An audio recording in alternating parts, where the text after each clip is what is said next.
On savait que ce serait fort, que la contribution des JO, qui est toujours autour moyennement de 30%, évidemment au regard du changement des audiences des chaînes avec la TNT, serait forte, et puis de l'absence de Canal, qui jusqu'à Pékin avait diffusé.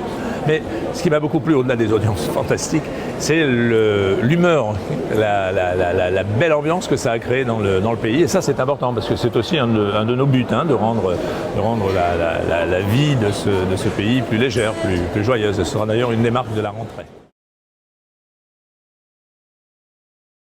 Oui, c'est évidemment satisfaisant de le constater quand ça se produit, mais comme l'a bien dit, et l'ont bien dit, et le président et Thierry Thuillier, le but du jeu, c'est de donner un journal de plus en plus fédérateur au niveau du pays, de plus en plus intéressant pour les Français.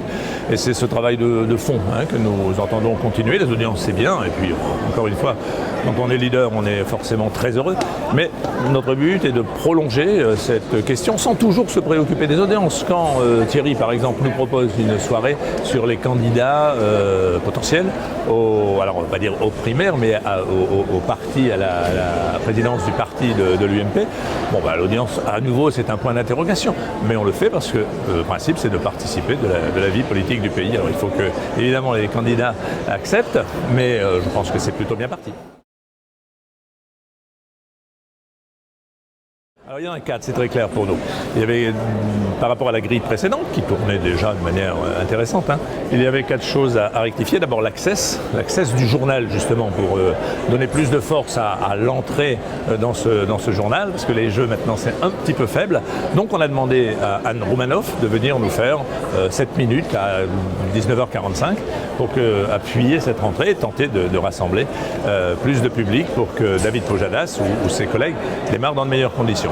Deuxième point, c'était les soirées, éclairer nos soirées du mardi. C'était un petit peu confus, donc on aura beaucoup d'événements le mardi soir. On va en faire vraiment la soirée événementielle, et notamment, il y aura des événements sur Aznavour, sur Belmondo, le direct de Céline Dion, mais il y aura aussi, c'est très important, une soirée ensemble où on va aborder avec toute la chaîne, et ce ne sera pas que la soirée, ce sera toute la journée. On va aborder les grandes questions de l'actualité sociétale française, si je puis dire, l'éducation, la santé et le travail. Toute la chaîne. Troisième angle, les deuxièmes parties de soirée.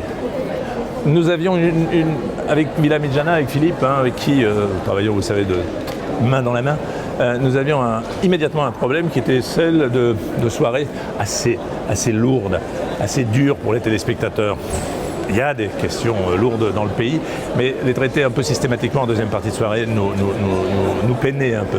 Donc on a essayé d'alléger et on donne rendez-vous avec des visages connus. Il y avait déjà Laurent Ruquier le samedi, vous savez bien, qui rassemble, et avec Frédéric Lopez, avec Aïda Touiri, suivez bien Aïda dans son émission Grand Public. Alors Frédéric va recevoir dans une maison à l'extérieur de Paris des stars, des amis, et converser avec eux comme ça pour une douce soirée intime, si je puis dire, avec des gens célèbres. Il sait très bien faire ça, on le sait bien, par son émission Rendez-vous en terrain inconnu.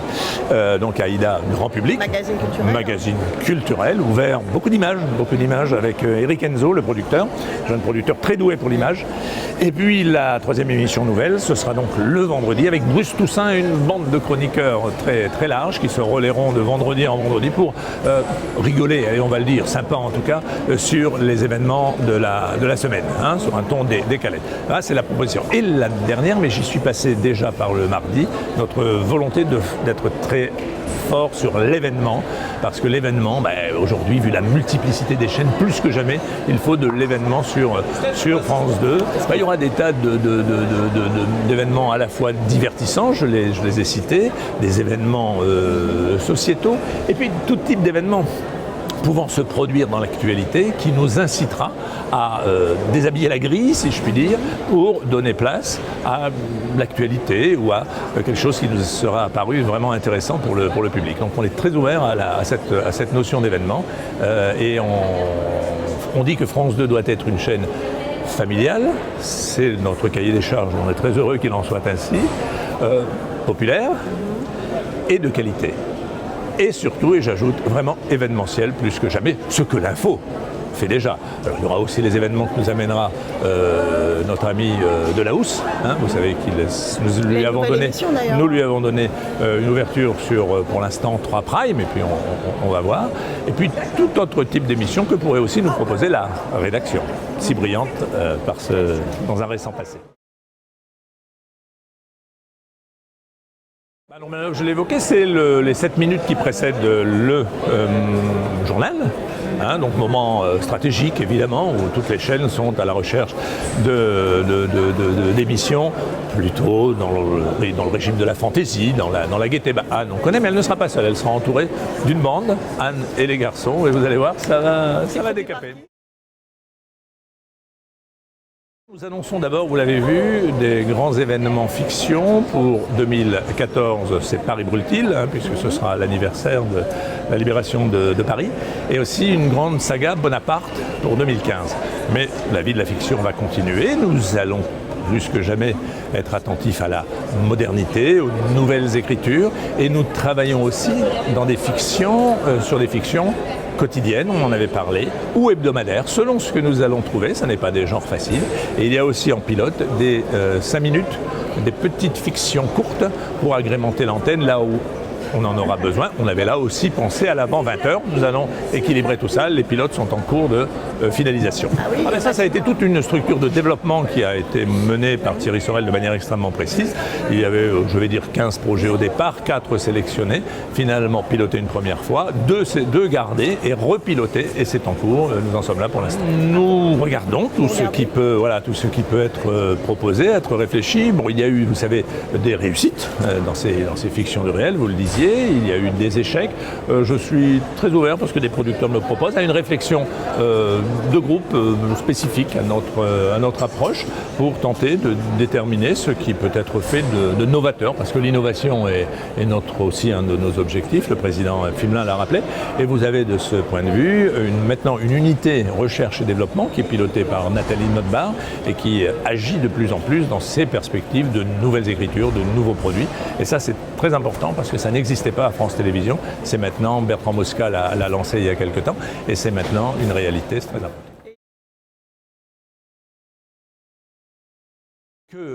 L'ambiance, nous allons tout faire pour que l'ambiance qui règne aujourd'hui dans cette chaîne, et je dis souvent qu'il retrouve un peu les parfums d'Antenne 2, hein, de l'époque bénie d'Antenne 2, se poursuivent, se perpétuent. Et puis, je vais beaucoup jouer sur la famille France 2.